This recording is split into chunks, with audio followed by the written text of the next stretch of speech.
Subscribe करें और bell दबाएं ताकि कोई खबर रह न जाए।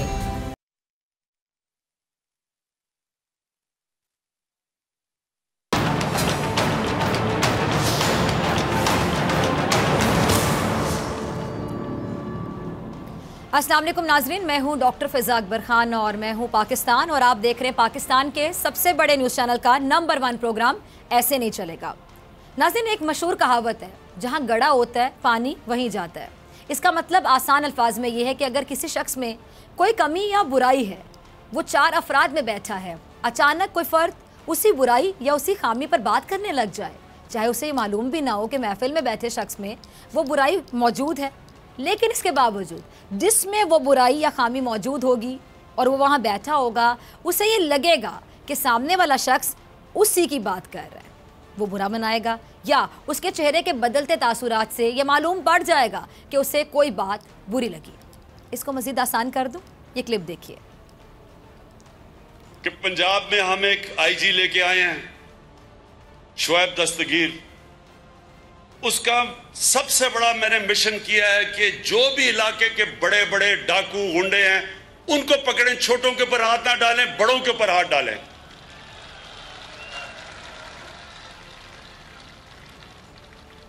कभी भी, आप तो मेरे जानते होंगे, कभी भी छोटे चोरों को पकड़ के चोरी नहीं खत्म होती। बड़े डाकुओं को जब पकड़ते हैं, छोटे चोर जाते हैं। इस पूरे क्लिप में आप बताइए, क्या इमरान खान साहब ने ऑपोजिशन का नाम लिया? नहीं लिया। ना किसी सियासी मुखालिफ का नाम लिया, बल्कि इमरान खान की इस बात में अगर मैं कहूँ कि सच्चाई है तो आप लोग अग्री करेंगे। मुआशरे में अगर सिर्फ धनिया और पुदीना चोरी करने वालों को सजाएं दी जाएंगी या उन्हीं को पकड़ा जाएगा, तो फिर उससे जराइम का आपको लगता है उस मुआशरे से खात्मा होगा? कभी भी नहीं, इम्पॉसिबल, हो ही नहीं सकता। क्योंकि बड़े चोर जो लाखों और करोड़ों की चोरी में मुलव्विस हैं, वो आज़ाद हैं, उनका कोई कुछ बिगाड़ नहीं सकता। जब एक आम आदमी ये देखेगा कि बड़े चोर बेलगाम हैं, डाके डालने वालों को कोई पूछने वाला नहीं है, ज़मीनों पर कब्जा करने वालों से कानून खुद डरता है। कभी आपने सुना कि कानून किसी से डर रहा है? भत्ता लेने वालों को खुली छूट है। बड़ा मुजरिम बड़ा आदमी है, तो फिर छोटे चोरों के दिल में भी कानून का खौफ रह सकता है? इम्पॉसिबल, नहीं सकता। बल्कि कानून उनके नज़दीक, माजरत के साथ कहूँगी, एक मजाक बन जाएगा। इमरान खान की बात इस तनाजुर में बिल्कुल ठीक थी, लेकिन इमरान खान की इस बात की मजम्मत कर रहे थे एक साहब। मैं नाम नहीं लूँगी, आप खुद देख लें कि ये साहब मजम्मत कर रहे थे। देखिए, आईजी को पब्लिकली कल कह रहे हैं कि मैंने इसको मिशन सौंपा है। क्या मिशन है? कि जी बड़े बड़े आप जो है वो डाकू पड़े और छोटे छोटों को छोड़ दे, यानी आम आदमी लुटता रहे और बड़े बड़े डाकू जो इनके मुखालफ हैं, यानी अब पुलिस को भी इन्होंने ये मिशन दे दिया कि हमारे मुखालफीन के, जो हमारे सियासी मुखालफीन हैं, उनके ख़िलाफ़ जो है वो आप कार्रवाई करें। तो अब आप ये देखें कि किस किस्म का जो है वो माहौल बनने जा रहा है। जी, अब ये बात राना सनाउल्लाह खुद ही मान रहे हैं कि इमरान खान के सियासी मुखालिफ बड़े बड़े डाकू हैं। ये ना मैंने कहा, ना इमरान खान साहब ने कहा। इमरान खान साहब की बात सुनकर राना सनाउल्लाह इस बात पर ईमान ले आए कि क्योंकि इमरान खान ने बड़े बड़े डाकुओं का लफ्ज़ इस्तेमाल किया, इसलिए बात किसी बड़े डाकू के लिए। और सॉरी टू से, बड़ा डाकू किसको कह रहे हैं, उनको क्या समझ आया, ये आपके सामने है। यानी जहाँ गड़ा होता है पानी वहीं जाता है, ये आपने सुन रखा होगा, एग्जाम्पल आपके सामने। अब दूसरी बात, आम आदमी कभी भी बड़ी चोरियां नहीं करता। छोटा चोर हमेशा एक आम आदमी ही होता है। छोटे चोर चोरियां करते हैं गुर्बत से तंग आके, घर की ज़रूरियात पूरी करने के लिए। छोटे चोर चोरियां इसलिए करते हैं कि वो अपनी रोज़मर्रा की ज़रूरियात पूरी कर सकें, या छोटे चोर चोरी इसलिए करते हैं क्योंकि उनके घर में कोई कमाने वाला नहीं होगा या उनके घर में इनकम नहीं होगी। छोटे चोर अपने मसाइल, अपनी मजबूरियों से तंग आकर चोरी करते हैं। उनको बेशक सज़ा देनी चाहिए, क्योंकि चोरी तो चोरी है, चोर तो चोर है, चाहे वो बड़ा चोर है चाहे वो छोटा चोर है, और सज़ा दोनों की है, दोनों को देनी चाहिए। लेकिन इस वक्त जब रियासत और हुकूमत इस बात को यकीनी बनाने में कामयाब हो जाती है कि एक आम आदमी को 3 वक्त की रोटी, तालीम इलाज, रोजगार फराहम कर दिया गया। ये उस वक्त होता है। हज़रत उमर ने कहा था कि फरात के करीब एक कुत्ता भी मर जाए तो उसका जिम्मेदार मैं हूँगा।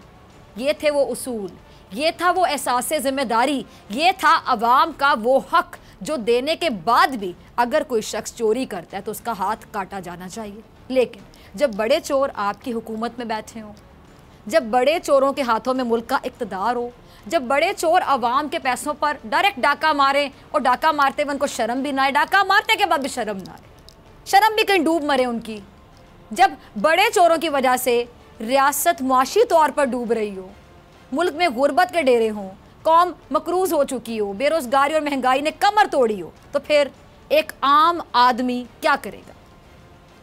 चोरी करेगा, डाके भी डालेगा। पाकिस्तान एक गरीब मुल्क है, आप अग्री करेंगे। पाकिस्तान मकरूज मुल्क है, इस बात से भी आप अग्री करेंगे। पाकिस्तान दहाइयों से IMF से कर्ज ले रहे हैं, ये भी ढकी छुपी बात नहीं। लेकिन यानी पिछले 3 जमहूरी अदवार से पाकिस्तान अगर मैं कह दूं कि कर्ज़ों पर चल रहा है तो ये भी गलत नहीं है। पाकिस्तान में एक आम आदमी ने कभी भी किसी भी हुकूमत पर इत्मीनान का इजहार नहीं किया। ये भी एक ऐसी हकीकत है जिससे लोग इनकार नहीं कर सकते। ये बात किसी से ढकी छुपी नहीं है।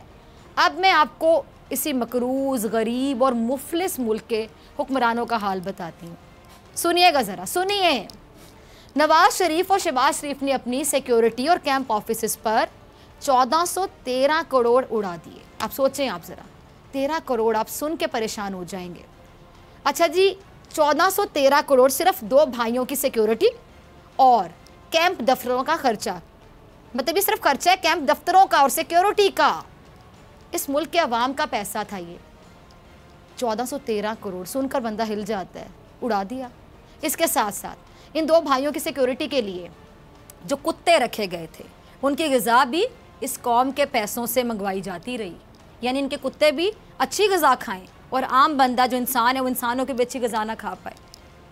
इस मुल्क का आम आदमी, गरीब आदमी भूख से मर रहा है, तड़प रहा है, खुदकुशी कर रहा है। इस मुल्क का गरीब पिसा हुआ आदमी गुर्बत से तंग आकर चोरियां करता रहा, डाके डालता रहा, पकड़ा गया तो पुलिस की मार खाता रहा, जेलों में पड़ा सड़ता रहा, सिर्फ इस जुर्म में कि वो अपना पेट पाल सके, लेकिन उसको खाना नहीं मिला। और इसी मुल्क के वो जानवर जो रखवाली कर रहे थे बड़े लोगों की, यानी नवाज शरीफ और शहबाज शरीफ की, उनकी ज़िंदगी इस मुल्क के एक गरीब इंसान से कहीं ज़्यादा बेहतर थी। सारी करप्शन, सारी मनी लॉन्ड्रिंग, जाली अकाउंट्स एक तरफ रख लें। अब चंद दिन पहले लाहौर हाई कोर्ट के बेंच ने हमजा शहबाज साहब की दरख्वास्त मुस्तरद की और फैसला जारी किया। उस फैसले में लिखा गया कि 2003 में हमजा शहबाज साहब के असासे थे 51.507 मिलियन। सही सुना आपने, 2018 की बात कर लेते हैं। हमजा शहबाज साहब के असासे हो गए 181.64 मिलियन। और हैरानी की बात कि इन असासों के बढ़ने का कोई सबूत ही नहीं है। 181.153 मिलियन तोहफे में मिले, 181.64 मिलियन बैरून मुल्क अकाउंट्स में आ गए। किसने दिए, कहाँ से आए, नहीं मालूम। हमजा शहबाज के भाई सलमान शहबाज ने जो चिन्योट में 153 कनाल की ज़मीन तोहफे में दी, उसकी अदायगी भी जाली। जुडिशल कॉलोनी में 8 कनाल का बंगला, वो भी बेनामी। ये इस मुल्क के हुक्मरानों का हाल है। वो मुल्क जो मकरूज़ है, वो मुल्क जो गरीब है, जिसकी हुकूमतें कर्ज़ों पर चलती हैं, जिसकी मईशत को IMF डिक्टेट कर रहा है, ये उस मुल्क के हुक्मरानों का हाल है। बाकी नाज़रीन आप समझदार हैं। और फिर यही हुक्मरान निढाल शक्लें बनाकर आते हैं टीवी पर आए रोज़। ये अभी जो हमजा शहबाज चल रहे हैं, देखें ज़रा, ऐसी शक्ल बना रहे हैं कि जिससे इससे मासूम बंदा दुनिया में पैदा नहीं हुआ होगा। देख लें आप, निढाल शक्लें बनाते हैं, टीवी पर आते हैं, दावा करते हैं कि उनको आवाम के दुख का एहसास है, आवाम के दर्द को अगर समझता है तो वही बंदा समझता है, तो टीवी पर बैठ के आपसे मुखातिब है, वही सियासतदान समझता है। बस आवाम की खुशहाली के ये दिल से ख्वाहिशमंद है, ऐसा ये कहते हैं। आवाम को बेहतर मुस्तकबिल देने का ये अभी भी इरादा रखते हैं, फ्लॉप तरीन हुकूमतें और अदवार गुजरने के बाद भी। जब एक मकरूज़ मुल्क की सियासी शराफिया की 5 उंगलियां घी में और सर कढ़ाई में होगा तो फिर एक आम आदमी के पास चोरी करने के अलावा क्या रास्ता बचेगा? बचेगा ही नहीं कोई रास्ता। इसलिए इमरान खान ने बिल्कुल ठीक, पहले बड़े चोरों के खिलाफ कार्रवाई होनी चाहिए, पहले बड़े चोर पकड़े जाने चाहिए, छोटी चोरियां खुद ब खुद रुक जाएंगी। लेकिन मुझे नहीं मालूम कि राना सनाउल्लाह को ये कहाँ से महसूस हो गया कि इमरान खान साहब बड़े डाकू या बड़े चोर राना सनाउल्लाह को कह रहे हैं। क्यों लगा राना साहब आपको कि चोर जब कहा जाएगा किसी को या बड़ा चोर तो उसका नाम राना सनाउल्लाह का, ये आपको क्यों लगा? मेरा आपसे ये सवाल है। अभी राना साहब भी बता सकते हैं, वैसे उन्होंने बताने की कोशिश भी की, क्या बता रहे हैं वो ज़रा ये देखिए। अगर एक रियासत, एक हुकूमत जो है वो एक शहरी के ख़िलाफ़, एक फ़र्द के ख़िलाफ़ जो है मुद्दई बन के झूठा मुकदमा बनाए, तो फिर इस ऐसे मुकदमे के ऊपर जो कि on the face of that जो है वो झूठा हो, तो वहाँ पे फिर सबसे पहले मैं समझता हूँ कि बार्स का, पाकिस्तान बार काउंसिल का और जुडिशरी का और तमाम दूसरे तबक़ात जो ह्यूमन राइट्स के ऊपर यकीन रखते हैं, उनका ये फ़र्ज़ बनता है कि वो सामने आएँ और इस किस्म की विक्टिमाइजेशन जिसमें रियासत जो है वो ऐसे हालात और ऐसे वाक़यात में मुलव्वस हो, रियासती जो है वो मुद्दई बने, हुकूमत जो है वो इस हद तक जाए कि काबीना के अजलास में जब डिस्कशन हो तो वहाँ पे कंसेंसस हो कि ये मुकदमा गलत है और ये झूठा है, लेकिन बाद में जो है उसके ऊपर कोई एक्शन ना हो। तो ऐसी सूरत हाल में वकला बरादरी का, पाकिस्तान बार काउंसिल का एक किरदार बनता है। राना सनाउल्लाह बिल्कुल ठीक कह रहे हैं, मैं इनकी बात से 100% अग्री करती हूँ, इत्तेफाक करती हूँ। अगर एक हुकूमत ये अपने शहरियों के ख़िलाफ़ हो जाए तो फिर अदालत को, इंसानी हकूक़ की तंजीमों को, वकला बार कौंसिल को यकीनी तौर पे आगे आना चाहिए। राना सनाउल्लाह के दलाइल मैं मज़ीद मजबूत कर देती हूँ, ये क्लिप देखिए। मेरे ख्याल से अब एक आम आदमी को भी राना सनाउल्लाह साहब की बात का मतलब अच्छी तरह से समझ आ गया होगा। ऐसा ही है कि एक हुकूमत ही अपने लोगों के ख़िलाफ़ झूठा मुकदमा बनाए, झूठा ऑपरेशन करे, एक हुकूमत ही अपने शहरियों पर झूठी FIRs काटे, झूठे इल्ज़ामात लगाए। कुछ याद आ रहा है नाज़रीन मेरी बातें सुन के? जब एक हुकूमत ही अपने शहरियों के खिलाफ हथियार उठा ले, जब एक सूबे के वज़ीर कानून की नाक के नीचे दिन दिहाड़े हुकूमती अमा पर 14 अफराद मार दिए जाएं, जब एक सूबे के वज़ीर कानून की मौजूदगी में औरतों, बच्चों और बुज़ुर्गों पर गोलियां और डंडे बरसाए जाएं, तो फिर ये अदालत की, इंसानी हुकूक की तमाम तंजीमों की, तमाम बार काउंसिल्स की अव्वलीन जिम्मेदारी है कि ऐसे झूठे मुकदमे, ऐसे जाली ऑपरेशन, ऐसे वज़ीर कानून के ख़िलाफ़ कार्रवाई की जाए, उस पर आवाज़ उठाई जाए और मज़लूमों को इंसाफ दिया जाए। और राना सनाउल्लाह का ये मुतालिबा सुनकर मुझे सबसे पहले, आपको पता है क्या याद आया? वही जो आपको याद आया, मैं यकीन से कहती हूँ कि आपको भी वही याद आया, सानेहा मॉडल टाउन। उम्मीद है कि राना सनाउल्लाह साहब को भी याद आ गया होगा।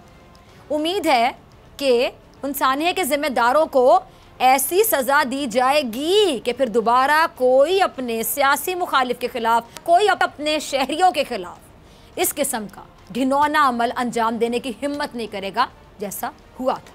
एक और क्लिप है राना सनाउल्लाह का, ज़रा वो भी देख लीजिए। हम चाहते हैं कि अपोजिशन जो है वो मिल के बैठे और बैठ के कंसेंसस के साथ जो है वो न सिर्फ अपोजिशन फ़ैसला करे इस सूरत हाल से मुल्क को निकालने के लिए, अपोजिशन फ़ैसला करे कि इस महंगाई का और इस यानी नाअहलियत का जो है किस तरह से इस मुल्क को जो है वो बचाना है, हल करना है, बल्कि अपोजिशन ख़ुद भी मुतफ़िक हो और उसके बाद जो दूसरे तबक़ात हैं उनमें वकला बरादरी है, ताजर बरादरी है, दूसरी बरादरीज़ हैं, उन सब को भी जो है वो ऑन बोर्ड ले और उसके बाद किसी भी एहतजाज का जो है वो ऐलान करे। चाहते ऐसी कि ख़त्म होने का नाम ही नहीं लेती। हम चाहते हैं ऐसा हो जाए, हम चाहते हैं वैसा हो जाए, हम चाहते हैं हुकूमत बन जाए, हम चाहते हैं कि हुकूमत गिर जाए, हम चाहते हैं नवाज शरीफ बाहर चले जाएं और कई हज़ार सालों तक अपना इलाज करवाएं। हम ये भी चाहते हैं कि प्लेटलेट्स लंदन के शॉपिंग मॉल में मिल जाएं। हम चाहते हैं कि वोट को इज़्ज़त भी लंदन में मिल जाए। हम चाहते हैं कि मरियम नवाज़ भी लंदन चली जाएं। हम चाहते हैं कि ता क़यामत इक़्तिदार मिल जाए। हम चाहते हैं कि हमारे बच्चे और उनके बच्चे और उनके बच्चे और फिर उनके बच्चे इक़्तिदार का हिस्सा बनते चले जाएं। हम चाहते हैं कि मुल्क का कर्ज़ा 30,000 अरब चढ़ जाए। हम चाहते हैं कि गरीब का बच्चा भूख से मर जाए, भले मर जाए, हमें कोई परवाह नहीं। हम चाहते हैं कि हमारे असासे कुछ सालों में 90 गुना से ज़ायद बढ़ जाएं। और कुछ सवाल कर ले तो हम ये चाहेंगे और हम यही बताएंगे कि जमहूरियत को ख़तरा है। हम चाहते हैं कि कभी बेनज़ीर गद्दार हो जाए तो कभी बेनज़ीर से मिसाके जमहूरियत हो जाए। हम चाहते हैं कि मुजीबुर रहमान को मुहिब्बे वतन कहा जाए। हम चाहते हैं कि कारगिल की जीत सियासी शिकस्त में तब्दील कर दी जाए। हम चाहते हैं कि रुपये की कदर को मसनूई तौर पर मुस्तहकम रखा जाए। हम चाहते हैं कि जमहूरियत के नाम पर रियासती इदारों पर तनकीद की जाए, उनको बुरा भला कहा जाए। हम चाहते हैं कि 3 बार इक़्तिदार मिलने के बाद भी चौथी बार इक़्तिदार किसी तरह दे दिया जाए, सिर्फ इसलिए कि जमहूरियत को ख़तरे से बाहर निकालना है। जमहूरियत जो ख़तरे में वो भी इनकी चाहत है, और चाहने को तो आप कुछ भी चाहते जाएं। ये किसने इनकी चाहतें पूरी करने का ठेका लिया? ये है सवाल। ये किसने कि इनसे ये कह दे कि ये जो चाहते हैं, ये किसने कह दिया कि जो यही चाहेंगे वही मुल्क में होगा? यानी जो ये चाहेंगे वो होगा, जो ये कहेंगे वो लोगों की भी चाहत बन जाएगी। ये किसने बोला इनको कि इनकी हर चाहत को पूरा करना इस कौम की जिम्मेदारियों में शामिल है? क्या आपने कभी ये सोचा कि कौम क्या चाहती है? काश आपने सोचा होता। मैं बड़े दिल से बात कह रही हूँ, तमाम सियासतदानों से मुखातिब होके, हर उस सियासतदान से मुखातिब होके जिसका छोटा सा भी किरदार रहा होगा इस मुल्क की सियासत में आज तक। मैं हर उस सियासतदान से आज मुखातिब हूँ कि आपने कभी सोचा कि कौम क्या चाहती है, जिनके वोट पर आप इलेक्ट होते हैं? क्या आपने कभी ये सोचा कि इस मुल्क का गरीब आदमी बेचारा चाहता क्या है? आपने सोचा होता ना तो मुल्क के ये हालात ना होते, मैं यकीन से कह रही हूँ। क्या आप लोगों ने कभी ये सोचा कि आपका वोटर आपसे क्या चाहता है? वो किस चाहत से आपको वोट देता है और आपको इलेक्ट करता है? किस चाहत से वो आपको वोट देकर आप पर एतमाद करके आपको असेंबली में भेजता है? क्या चाहत है उस बेचारे गरीब वोटर की जिसने आप पर एतबार किया? आपका रिश्तेदार तो नहीं था ना वो। आप टीवी पर आते हैं, खिताब करते हैं, वादे करते हैं, दावे करते हैं, वो आप पर एतबार करता है, बड़ी चाहत से आपको वोट देता है। उसकी चाहत का सोचा आप में से किसी ने भी? क्या आप लोगों को कभी दिल पे हाथ रखे, मैं तमाम सियासतदानों से मुखातिब हूँ, जो ऐसे नहीं चलेगा देख रहा है, जो बोल न्यूज़ देख रहा है, जो डॉक्टर फिजा को सुन रहा है, क्या आप लोगों को कभी ख्याल आया कि आपका वोटर क्या चाहता है? और अगर आया तो कितनी बार आया? और उसके बाद आपने क्या किया? आपने क्या फिर सोचा, क्या चाहा?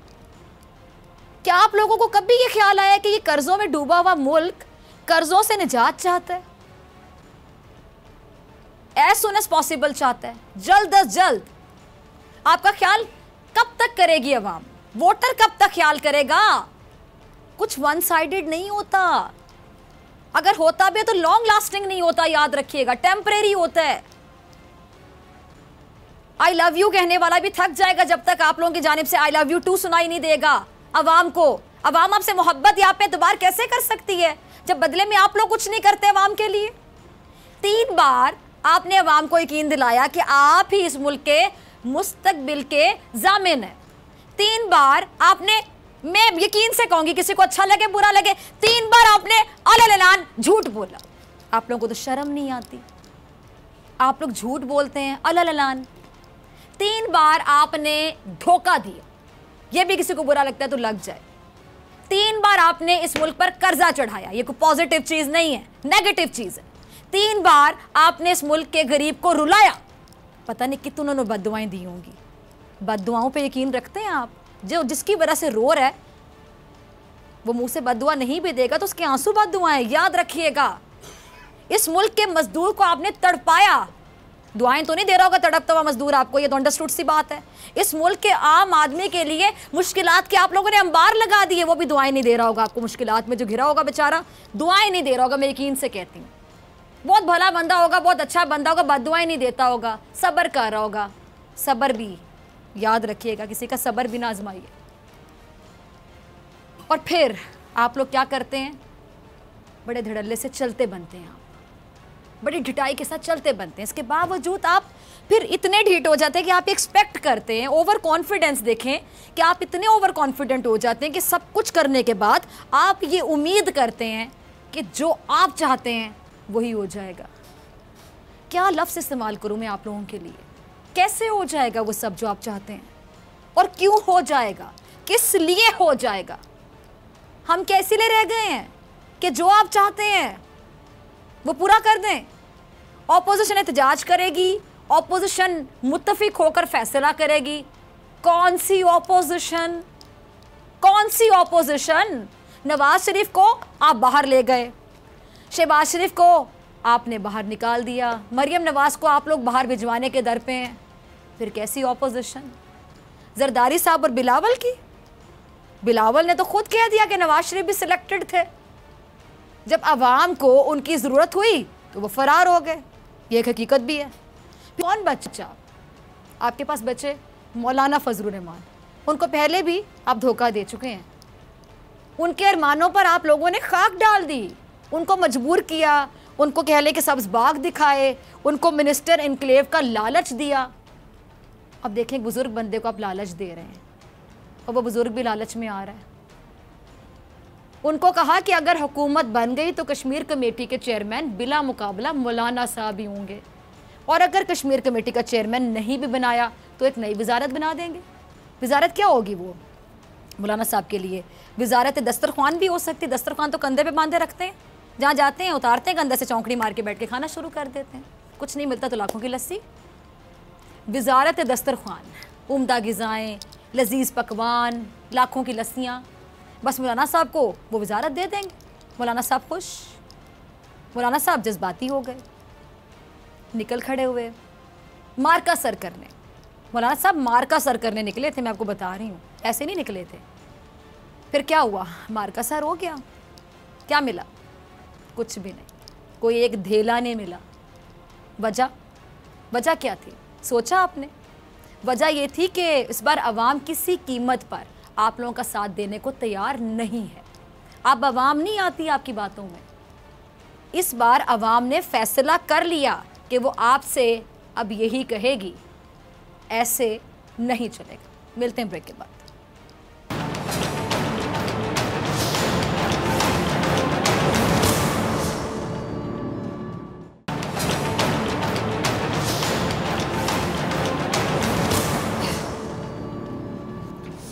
वेलकम बैक नाज़रीन। नवाज शरीफ साहब के हवाले से बात कर लेते हैं। नवाज शरीफ साहब के लिए ये हफ्ता बहुत अहमियत का हामिल है, क्योंकि पंजाब हुकूमत को नवाज शरीफ साहब के हवाले से एक बड़ा फैसला करना है।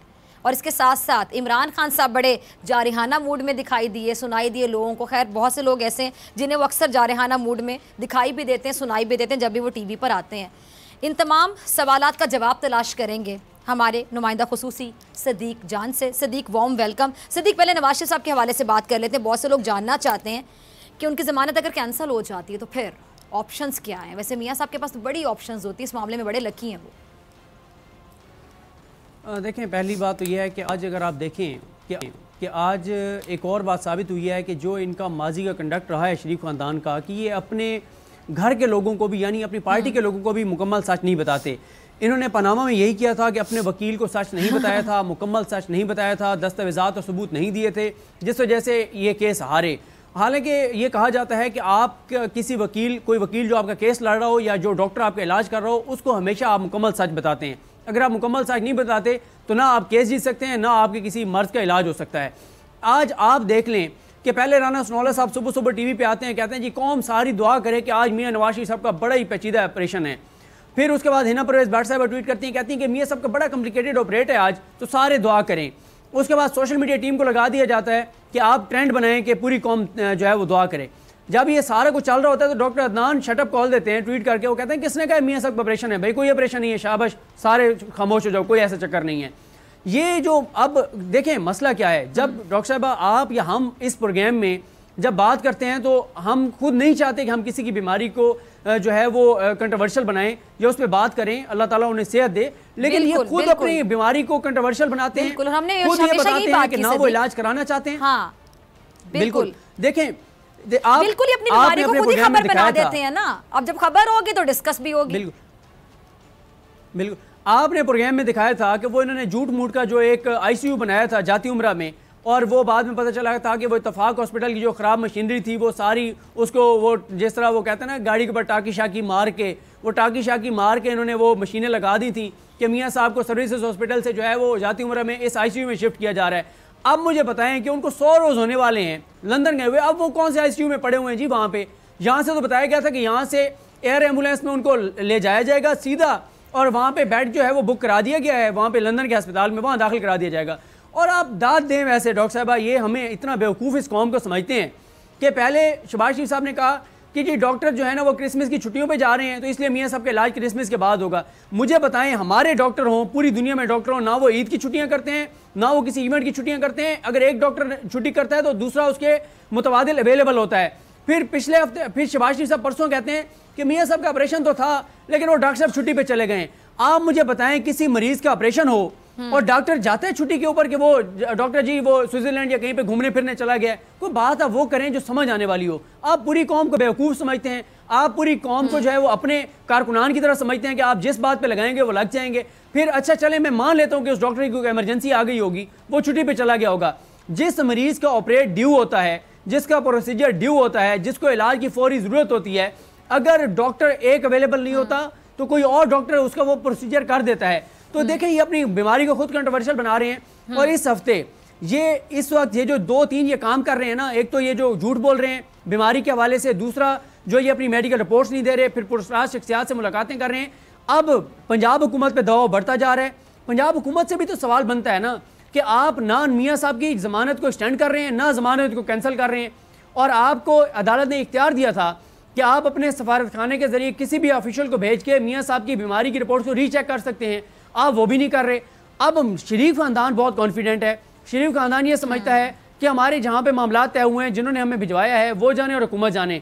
हुकूमत को अब इमरान खान साहब एक तरफ तो हमें जारहाना मूड में नजर आ रहे हैं, हमें रोज़ बताते हैं समझाते हैं कि ताकतवर और कमज़ोर के लिए अलग अलग निज़ाम होगा तो वो कौम तबाही और बर्बादी की तरफ जाएगी। तो भाई आप फिर ये खुद आप अपने अमल से साबित करें ना कि दो नहीं एक पाकिस्तान है। आप जमानत कैंसिल करें मियाँ साहब की, जब वो ना इलाज कराना चाहते हैं ना वो आपको मेडिकल रिपोर्ट्स भिजवा रहे हैं ना प्लेटलेट्स की रिपोर्ट दे रहे हैं।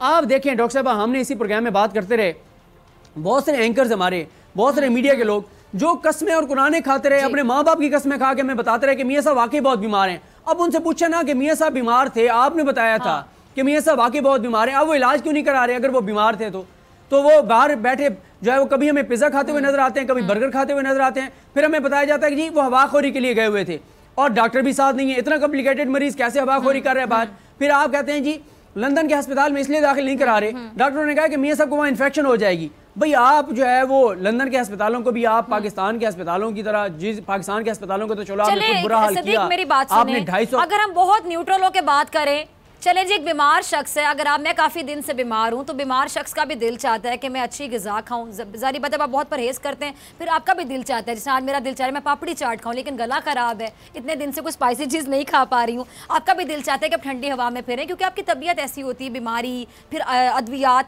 कि आप चाहते हैं अपना डिप्रेशन लूज़ करें, आपको कई दफ़ा धूप चाहिए होती है, आप विटामिन डी चाहते हैं, सन लाइट में बैठना चाहते हैं, ठीक है हम मानते हैं, खुली हवा में ये फिरना चाहते हैं फिरें, लेकिन पुरअसरार मुलाकातें करना, एक बीमार शख्स जो कि ऑलरेडी बीमारी से लड़ रहा है वो पुरअसरार मुलाकातें तो नहीं कर सकता, इतना दिमाग कैसे लड़ा लेते हैं, ये मुझे समझा दें सर। देखें बात यह है, आपने जैसे कहा अगर आप यहाँ से छुट्टी करें ऑफिस से और आप ये कहें कि मेरा गला शदीद ख़राब है और मैं जो है मैं आज वैसे आपस की बात है, ये मेरी टीम भी कहेगी, नाजरीन भी, सिद्दीक मैं 2 हफ्ते से बीमार हूँ, मैं ऑफिस से छुट्टी नहीं करती क्योंकि मैं अपने काम को बहुत जिम्मेदारी से करती हूँ, मैं छुट्टी नहीं करती जब तक मैं बहुत बीमार ना हो जाऊं। और हाँ बिल्कुल, लेकिन अगर आप छुट्टी भी और ये कहते हैं वतन से मोहब्बत करते हैं और इतनी लंबी छुट्टी पे चले जाते हैं बीमारी का इलाज करवाने के लिए, वतन से मोहब्बत करते बैठे रहे ना यहाँ पे, वापस आए, चाहे आपका जेल मुकद्दर ठहरे, चाहे आप अपने घर में बैठे हुए, चाहे आप वजीर आजम थे, चाहे अब आप नहीं हैं, जो अपोजिशन में मैं तमाम लोगों से मुखातिब हूँ, वतन से मोहब्बत है, कहीं ना कहीं बैठ के अपना किरदार अदा करें। इसमें 2 चीज़ें हैं, एक तो मैंने जैसे कहा कि अगर आप छुट्टी ये कहकर करें कि आपका गला शदीद ख़राब है और थोड़ी देर बाद पता चले कि आप लाहौर के लिबर्टी चौक में गोलगप्पे वाला जो खड़ा हुआ है उससे आप गोलगप्पे खा रही हैं, तो फिर हम भी कहेंगे कि डॉक्टर साहब अगर आपका गला ख़राब है तो आप गोलगप्पे क्यों खा रही हैं, और वो भी सस्ते वाले गोलगप्पे जो बाहर रेडी के ऊपर वो जो लगाए हुए हैं। ठीक है, दूसरी बात यह है कि जो शरीफ खानदान है ना, इनको सिर्फ पाकिस्तान में हमारे पास इतने पैसे नहीं कि हम लंदन में जाके गोलगप्पे खाएं, ये हमारे हुक्मरान ही इतने अमीर हैं। बिल्कुल बिल्कुल।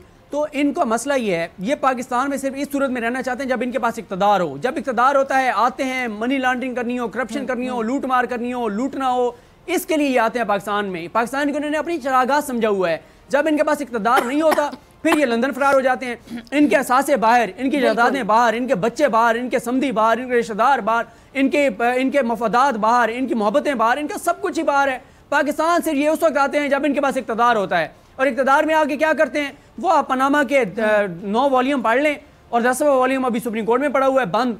तो आप अगर वो 10 वॉल्यूम पढ़ लें तो आपको पता चल जाएगा कि ये इक़्तिदार में क्यों आते हैं। इक़्तिदार में जब ये आते हैं तो ट्रीटीज़ भी आ रही होती हैं, इनके असासे और जायदादें भी बढ़ रही होती हैं। जब इनसे पूछते हैं कि आपकी अरबों की जायदादें कैसे बढ़ गई हैं, तो फिर एक कतरी खात लेके आ जाते हैं, कहते हैं जी ये हैं वो ज़राए, ये हैं वो सबूत, ये है वो कतरी खात हेयर से सुनी सुनाई बात। तो मसला ये है कि मसला अब सबसे ज़्यादा जिम्मेदारी डॉक्टर साहब ये पंजाब हुकूमत पर है, ये पंजाब के वज़ीर कानून, वज़ीर सेहत और डॉक्टर्स के ऊपर है, जिनके पास ये चीज़ पेंडिंग है। अगर मियाँ साहब इलाज नहीं करा रहे तो उनको हक नहीं पहुँचता कि वो बाहर बैठें। उनको वापस लाना चाहिए, उनको वापस लाकर या वो पाकिस्तान में इलाज कराएं, या वो अगर वो इलाज नहीं कराना चाहते तो फिर वो जेल जाएं, क्योंकि वो सजा याफ्ता मुजरिम है, वो आम पाकिस्तानी शहरी नहीं है। और जो शख्स पाकिस्तान के अवाम के ऊपर मुंतखब होकर बैठता है इक़्तिदार में और लूटता है, उसके लिए तो ज्यादा सजा होनी चाहिए। आपकी और मेरी आम पाकिस्तानी से ज्यादा सख्त उसके लिए सजा होनी चाहिए कि आपको वोट देकर वज़ीर-ए-आज़म बनाया गया था। 22 करोड़ में से आप वाहिद थे जो वज़ीर-ए-आज़म बनाए गए थे, और आप उसी अवाम के टैक्स के पैसे को लूट रहे थे जिस अवाम ने आपको वोट दिया था। चले सिद्दीक, अब आपको शुक्रिया कहने का वक्त आ गया। तो मैं तो गोलगप्पे नहीं खा सकती, तो आप इस्लामाबाद में अच्छी सी जगह से गोलगप्पे खाइए, एंजॉय कीजिए। आपसे मुलाकात होगी एक बड़ी खबर के साथ।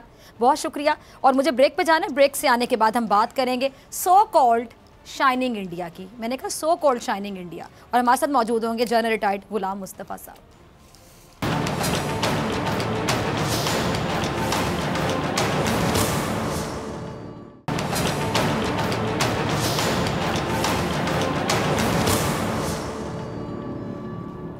वेलकम बैक नाजरीन, आप देख रहे हैं ऐसे नहीं चलेगा। मैं हूं आपके साथ डॉक्टर फ़िज़ा अकबर खान, और इस सेगमेंट में हमारा साथ देंगे जनरल रिटायर्ड गुलाम मुस्तफ़ा साहब। जनरल साहब वार्म वेलकम। बात करेंगे जी मोदी के सो कॉल्ड शाइनिंग इंडिया की, जहां ट्रंप के दौरे ने फसाद बर्पा कर दिया। जनरल साहब आपकी तरफ आना चाहूँगी। सबसे पहले बताइएगा ट्रंप का भारत का दौरा कैसे देखते हैं आप, और शाइनिंग इंडिया वाकई आपको शाइनिंग लगता है?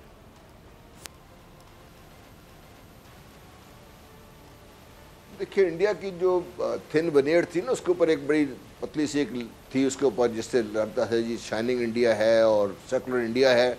वो अल्लाह का शुक्र है कि ट्रंप साहब ने आके वो सारा भांडा फोड़ दिया इंडिया का।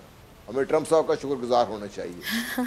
उनकी वजह से जहाँ एक तरफ दिल्ली में आग लगी हुई है, तो दूसरी तरफ इलाहाबाद में उन्होंने इतनी बड़ी दीवार बनाकर छुपाया क्या है। उन्होंने मुसलमानों का दुनिया में सबसे बड़ा जो गेटो है ना, ये यहूदी तो चिल्लाते हैं ना, नाजी ने क्या किया था, सबसे बड़ा गेटो इस वक्त इलाहाबाद में है, क्योंकि यहाँ पर मुसलमान जहाँ जहाँ से बेचारों को मार पीट आके इकट्ठे हो गए थे, अब वो वहाँ पे जिस किस्म की ज़िंदगी गुजार रहे हैं, अल्लाह बेहतर जानता है किस किस्म की सख्ती बर्दाश्त करें। और दीवार से उनको छुपाने की कोशिश की गई। तो गंद आप जितना मर्जी छुपाएं, छुप तो नहीं सकता ना जी। जिस तरीके से जुल्म हो रहा है छुप नहीं सकता, जिस तरीके से इंसानों की जानों का ज़िया हो रहा है वो छुप नहीं सकता, जिस तरीके से खून बहाया जा रहा है छुप नहीं सकता, जिस तरीके से शख्सी आज़ादियाँ सलब की जा रही हैं वो छुप नहीं सकता इससे। तो ये तो खून है, जब ये बहेगा तो ये पुकारेगा तो सही, और इसे कीमत अदा करनी पड़ेगी। मोदी को तो कीमत अदा करनी पड़ेगी, भारत को भी अदा करनी पड़ेगी। और मुझे ये डर है कि कहीं ट्रंप साहब और उनके अमेरिका को भी अदा न करनी पड़े, क्योंकि बेगुनाहों का खून इस तरीके से ज़ाया नहीं हो सकता। अच्छा जनरल साहब, आपको लगता है कि मोदी को इस बात का एहसास है, या मोदी को जो मशवरे दे रहे हैं लोग, आरएसएस की सोच रखने वाले लोग, बीजेपी की गवर्नमेंट, उनकी आर्मी, तो तमाम आप देख लें कि इस टाइम पे इंडिया की गवर्नमेंट देख लें, आर्मी देख लें, क्या उनकी सोच है, क्या उनका नज़रिया है, किसी से ढका छुपा नहीं है, हिंदुत्व कि बस हिंदुत्व, माइनॉरिटीज़ को खुदे लाइन लगाना, जुल्म करना। आपको लगता है कि उन लोगों को इस बात का एहसास है कि वो अपने लिए क्या कर रहे हैं और अपने लिए कितने गड्ढे खोद रहे हैं जिसमें उनको बिलाखिर गिरना है? ये कुदरत का रूल है, उसूल है कि गिरेंगे ये।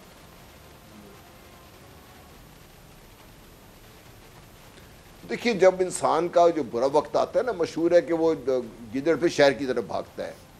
तो ये उनसे फैसले करवाए जा रहे हैं। उनका अपना ख्याल ये है कि वो जो ब्राह्मण ज़ायनिज़्म है और जो क्रिश्चियन ज़ायनिज़्म है या जो जूइश ज़ायनिज़्म है, ये मिलके तीनों दुनिया को कंट्रोल करेंगे और जो इकोनॉमिक ज़ायनिज़्म है वो रूल करेगा इसका, तो वो पॉसिबल नहीं है, क्योंकि जिससे आपने कहा कि जुल्म तो रह नहीं सकता और जुल्म को इस तरीके से बर्दाश्त हो नहीं सकता। अब देखिए भारत के जो मुसलमान हैं वो अपने आप को इस तरीके कंटेंट कर चुके हुए थे कि हमें भारत के साथ ही रहना है, वहीं पे ही रहना है, और इसीलिए वो अपने आप को एडजस्ट कर लिया था उन लोगों ने किसी हद तक। लेकिन अब ये जो कश्मीर में किया उन्होंने उसके बाद, और अब जो उन्होंने ये जो CAA पास किया है उसके बाद से जो जुल्म हो रहा है, अब वहाँ के मुसलमान क्या, वहाँ की जो अक़लियतें हैं क्रिश्चियन भी के साथ मिल गए हैं, और जो निचली ज़ात के हिंदू वो भी इनसे मिल गए हैं, क्योंकि दलित भी ये समझते हैं कि हमारा छुटकारा नहीं है इन जो ब्राह्मण किस्म के माइंड सेट है, हिंदुत्व इसको कहा जाता है, उस वक्त तक जब तक ये भारत इस तरीके से कायम रहेगा। तो भारत चूँकि है एक गैर फितरी रियासत, दुनिया की सबसे गैर फितरी रियासत को दुनिया में है कोई तो ये भारत है, ये इसराइल के बाद, बल्कि तो ये मुकाबले में ही है। तो ये भारत का इसलिए बरकरार रहना वैसे ही मुश्किल था। वो टाइम अभी आ गया है कि ये जो झूठ का पलंदा ये ख़त्म हो जाए, दुनिया को पता लग जाए कि इस भारत के टूटना है, टूट जाए, ताकि फिर दुनिया उसके मुताबिक अपने आप को एडजस्ट कर ले। ये तो चले थे दुनिया को फतह करने, उनका ख्याल ये था कि हम जो अखंड भारत है जिसमें वो पाकिस्तान को भी शामिल कर रहे हैं, अफगानिस्तान को भी शामिल कर रहे हैं, वो बहर हिंद के इर्द गिर्द दूसरी रियासतों उसको भी शामिल कर रहे हैं, तो उनसे उनका ख्याल ये था कि इतना बड़ा भारत बन जाएगा दुनिया को, हम वो हो नहीं सकता, क्योंकि भारत के अंदर से जो आवाज़ अब उठी है ना, जो उनका ख्याल ये था मुसलमानों को दबा लेंगे, मुसलमानों को दबाते दबाते वो अपने लिए और मुसीबत खड़ी कर ली उन्होंने। तो अब तकरीबन उसमें जो इस वक्त आग लगी हुई है, अब इसको बुझाने का कोई जरिया नहीं है इनके पास। अगर ये इससे पीछे हटते हैं तब खत्म होते हैं, अगर आगे जाते हैं तब खत्म होते हैं। तो अल्लाह ताला ने इनको इस जगह पे लाके खड़ा किया है कि जिसकी वजह से भारत का टुकड़े टुकड़े होना इनका मुकद्दर है उसका। ये ठीक, जैसा कि आपने खुद कह दिया कि मुसलमानों की आवाज़ को दबाने की कोशिश कर रहे हैं, लेकिन हकीकत इससे बदलेगी नहीं। क्या आप आगे आने वाले दिनों में एक्सपेक्ट करते हैं कि आगे तशद्दुद का मज़ीद तशद्दुद का खदशा है, तशद्दुद मज़ीद बढ़ेगा, और अगर टुकड़े टुकड़े होगा तो आपको भी पता है कि कोई मुल्क टुकड़े टुकड़े जब होता है तो उससे पहले के जो हालात होते हैं वो आसान नहीं होते किसी भी खित्ते के लिए।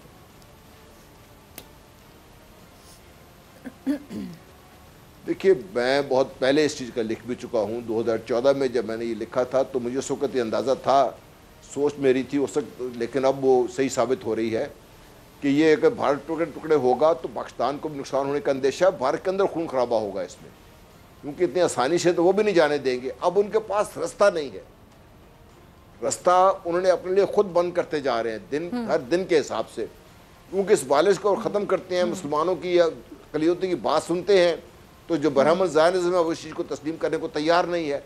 कोई पीछे हटेगा तो तब उनका नुकसान होता है, आगे बढ़ते हैं तब नुकसान होता है। अब वो जहाँ पर खड़े हैं यहाँ पे वो रह नहीं सकते, तो इसलिए ये कुदरत का एक असूल है, उस असूल के तहत जो चीज़ें सामने नज़र आ रही हैं वो किसी ढकी छुपी नहीं है। खुशी इस बात की है कि ये जो इस पर जो टोला मुसल्लत है भारत पर, वो इस चीज़ को नहीं देख रहा। खुशी इस बात की है कि ट्रंप साहब उनको बाकायदा इस चीज़ पर इंकरेज कर रहे हैं कि आप पैसे और खर्च करें, हम आपको और हथियार देंगे। वो हथियार लेके क्या करेंगे वो लोग, जब अंदर से वो टूट फूट का शिकार हो रहे हैं। उन्होंने अपने जो फौज है, दुनिया में दूसरी दफ़ा ये चीज़ नज़र आई है, पहले हिटलर ने किया था, अपनी सारी फौज को और RSS जिन्होंने बना के SS बना के उन्होंने कोशिश की थी कि पब्लिक को कंट्रोल करें। इसी तरह इन्होंने भी अपनी फ़ौज को भी जो ब्राह्मणाइज कर दिया हुआ है। अब जो एक चीफ ऑफ डिफेंस स्टाफ मुसल्लत किया है और नए चीफ जिसको लेकर आए हैं, वो ये दोनों सिर्फ वही बात कर रहे हैं जो मोदी साहब कह रहे हैं। ठीक ठीक। अच्छा जनरल साहब, अगर हम दुनिया में जितनी भी देखें, दुनिया के जितने भी ममालिक में जो भी हो रहा है, लड़ाइयाँ हो रही हैं, कश्मीर की सूरत हाल को भी हम इसी में रख लेते हैं, भारत के अंदर क्या हो रहा है हम उस सिचुएशन को भी डिस्कस कर लेते हैं। अमेरिका का, जैसे कि आपने ट्रंप का खुद बताया कि ट्रंप उनको खुद इनकरेज कर रहा है, हथियार के हवाले से पेशकश कर रहे हैं। मुझे बताइएगा कि सुपर पावर कहलवाता है ये अमेरिका, जितने भी मामला इस टाइम पे ख़राब है दुनिया में, इसमें अमेरिका को आप कितना जिम्मेदार ठहराएंगे? और सुपर पावर अगर पॉजिटिव किरदार अदा करता, सिर्फ एक अमेरिका ही पॉजिटिव किरदार अदा कर ले, तो कितने चेंजेस एक्सपेक्टेड हैं?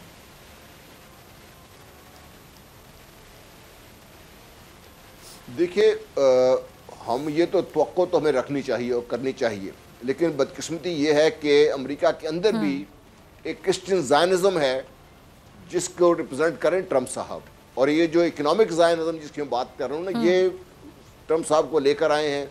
ये लोग, इनके जो ख्याल में ये है कि दुनिया में लड़ाइयाँ होती रहेंगी, उनके हथियार बिकते रहेंगे, उनकी फैक्ट्रियाँ चलेंगी, उनके पास आमदनी होगी। इससे उनका ख्याल ये है कि अमन हो गया तो फिर जो अमेरिका की जो बादशाही है इस दुनिया पे कायम है वो ख़त्म हो जाएगी।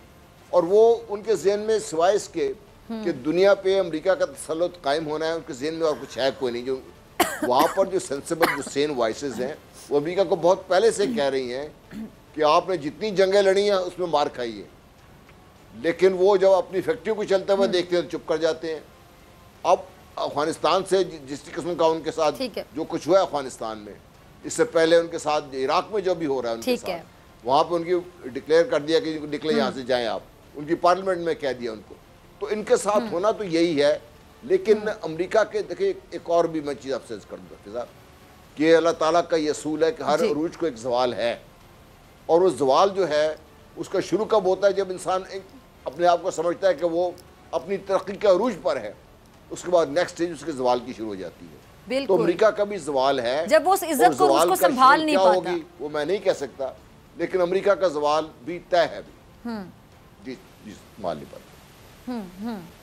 ठीक है, ठीक है, ठीक है जी। जब उरूज मिलने पे या इज्जत मिलने पर आप जालिम बन जाएं, खुद को आप न जाने क्या समझना शुरू कर दें, तो फिर उसी टाइम पर आपका जवाल शुरू हो जाता है। कुदरत का उसूल है।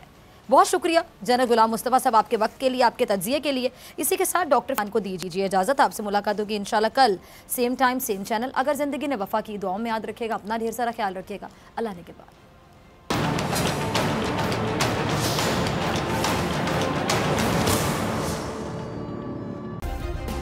सब्सक्राइब करें और बेल दबाएं ताकि कोई खबर रह न जाए।